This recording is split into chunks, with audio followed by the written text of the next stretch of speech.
Youngsters who think Shannon Sharpe is just a media personality? Oh boy, are you wrong. Unlike his talk show counterparts, Unc could ball. Not only is he a Hall of Famer with 3 Super Bowl rings, but he revolutionized the tight end position and forever changed the way an NFL offense operates. As one of the biggest personalities in NFL history, Shannon loved to talk on and off the field, but he always backed it up. So, how good was he actually? And where does he rank among the greatest tight ends of all time?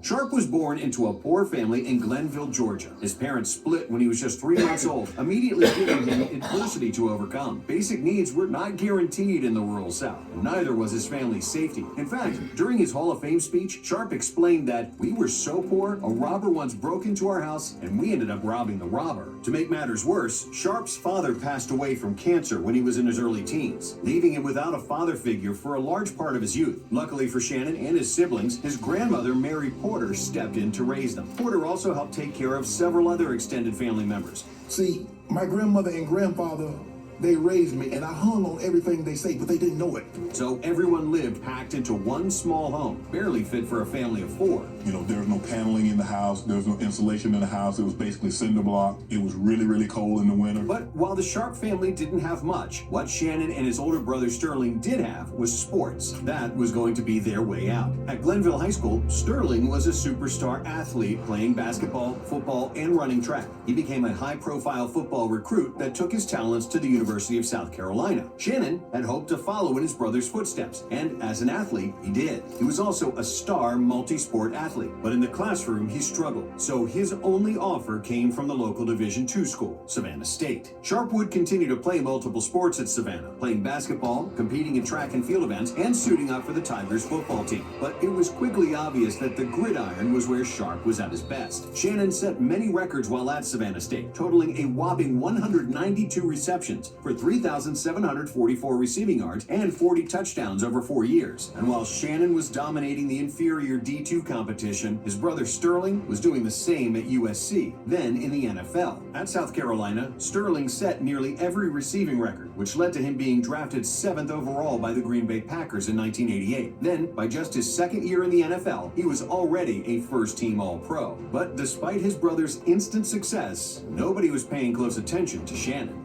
I'm the best, Sterling. I'm better than you are, you know it. The NFL was far different 30-plus years ago, and tight ends were expected to be closer physically to offensive tackles than wide receivers. While Sterling was the ideal NFL wide receiver, Shannon was just a tweener with good stats. The future NFL legend was written off and seen as a project rather than a weapon. Little did they know, Shannon would go on to change the course of the tight end position forever. Because after a grueling 6 rounds undrafted in the 1990 NFL Draft, that round 1 was off the table, but I thought I was good enough to be a 2nd or 3rd round draft pick. The Denver Broncos took a shot on the undersized tight end. And I picked up the phone and it was the Broncos. And they said, we selected you in the 7th round. But like other teams' evaluations of Sharpe, they didn't believe he was a tight end. Instead, they committed to playing him as a wide receiver. Denver failed. Over 1990 and 1991, Sharpe's first 2 NFL seasons, he totaled just 29 receptions for 421 receiving yards. Legendary QB John Elway was leading the offense, but Sharpe struggled to make an impact. And to make things worse, this was all happening while Shannon lived in the shadow of his brother Sterling. While Shannon was trying to get his footing in the NFL, Sterling continued racking up All-Pro and Pro Bowl honors for the Green Bay Packers. So Shannon struggling to make an impact only created a sense that one brother was meant for NFL greatness and the other was simply a role player.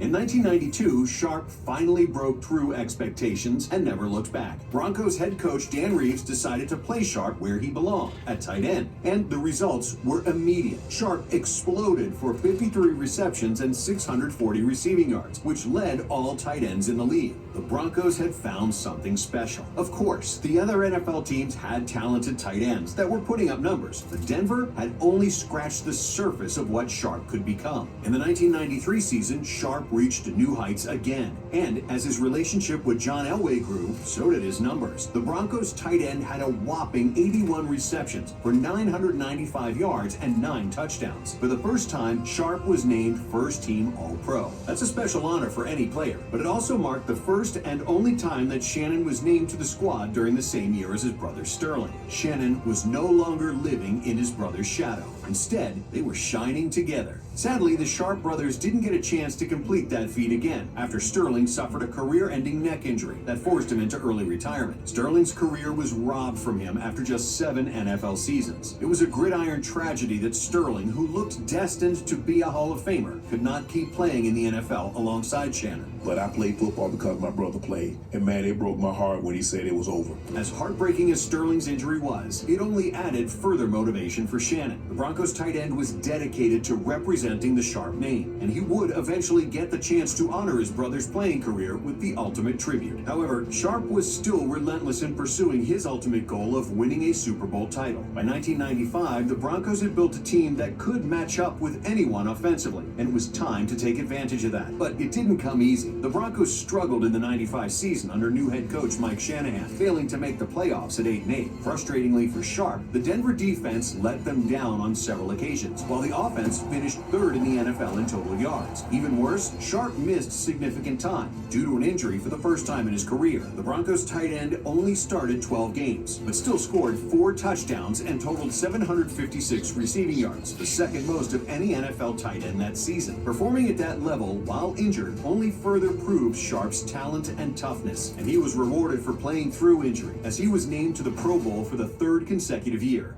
In '96, the Broncos began to realize their potential, and in his 2nd year as head coach, Shanahan leaned on Sharpe as the Broncos started the campaign with an astonishing 12-1 record. They went on to outscore opponents 391 to 275 that season, finishing the year 13-3. With Sharpe being the key reason for their offensive success. In 15 games, Sharpe brought down 80 receptions for 1,062 yards and a career-high 10 touchdowns. And as he was torching opponent defenses, he would let them know about it. The New England Patriots found that out the hard way. In the middle of a dominant 34-8 win, Sharpe pulled out a red telephone on the sideline and infamously shouted, President, we need a National Guard.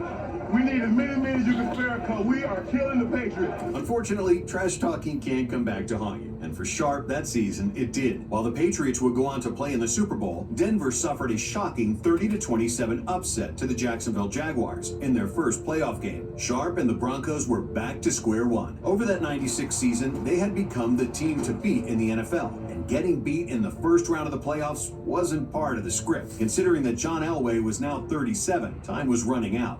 But after being humbled, the Broncos had a chip on their shoulder entering the '97 season. Denver won their opening 6 games, with Sharpe bringing down 18 receptions for 266 yards and a touchdown. Not a bad start, but the best was yet to come for the Broncos tight end. Over the next 10 games, Sharpe crossed the 80-yard mark 5 times. While he only reached the end zone 3 times in that regular season, his 1,107 receiving yards was truly incredible. In fact, no other tight end that season even came close to matching him. Sharpe beat the next closest competitor by 320 yards. In terms of pure impact, his 15.3 yards per catch that season was vital to the Broncos' success. But Sharpe's goal wasn't to lead the NFL in various stats, it was to hoist the Lombardi Trophy. To do that, they would need to exorcise the demons of the '96 season by beating the Jags in another postseason opener. They did more than just beat them. Denver dominated Jacksonville in their postseason rematch, winning 42-17.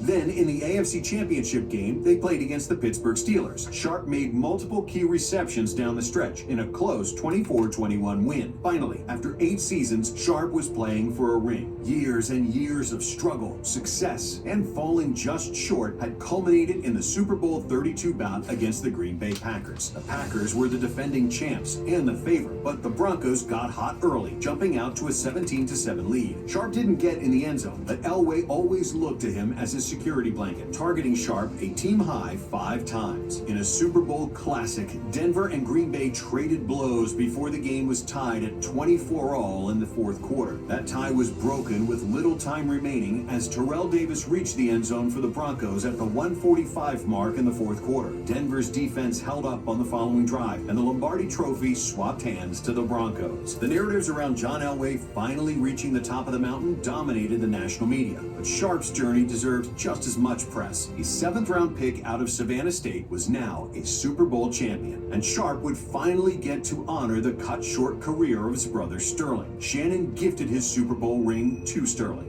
And we're doing an interview with NBC, and we're sitting down talking. I thought, yeah, I'm gonna give him the Super Bowl ring. Some things are bigger than personal success, and the Sharpe brothers clearly understand that. But what do you do after you accomplish your ultimate goal of winning a Super Bowl? You do it again, and you do it in even more dominant fashion. After an impressive 12-4 regular season campaign in their first Super Bowl season, the Broncos followed that up with a 14-2 run in 1998. Denver dismantled their opponents, initially starting on a 13-0 streak to open the season. So much for the Super Bowl slump, huh? The stats were wild. Sharpe and the Broncos scored 31.3 points per game, establishing themselves as one of the most dynamic offenses in NFL history. In 18 total games played, Denver won 15 games by 2 scores or more, including all 3 of their playoff games. Sharpe didn't cross the 1,000-yard receiving mark, but he did reach 10 touchdowns for the second time in his career. For a third consecutive year, Sharpe was named a first-team All-Pro and a Pro Bowler. It was a storybook ending for Elway, who retired at the end of the season.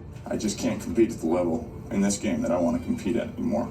For Sharpe, that was a huge deal. The only quarterback he had ever really known in the NFL was gone. And now the Broncos had to start again with someone new. And unfortunately for Sharpe, it just didn't pan out. He had multiple injuries in 1999, limiting him to just 5 total appearances. By the following offseason in 2000, the 4-time All-Pro was a free agent and was going to take his talents elsewhere. After 10 seasons in Denver, Sharpe joined a talented Baltimore Ravens team for the 2000 season. The Ravens boasted 2 legendary running backs in Jamal Lewis and Priest Holmes, but sorely lacked a downfield threat. So that's where Sharpe came in. Baltimore prided itself on its defense, but Sharpe took them to a new level on offense, and the numbers prove it. The veteran tight end led the entire squad in receiving yards and receiving touchdowns, with 810 yards and 5 scores. The Ravens went from an 8-8 team in 1999 to a powerhouse that finished 12-4 in 2000. Somehow, that record didn't win the AFC Central due to the Tennessee Titans going 13-3, but Sharpe and the Ravens would have the last laugh.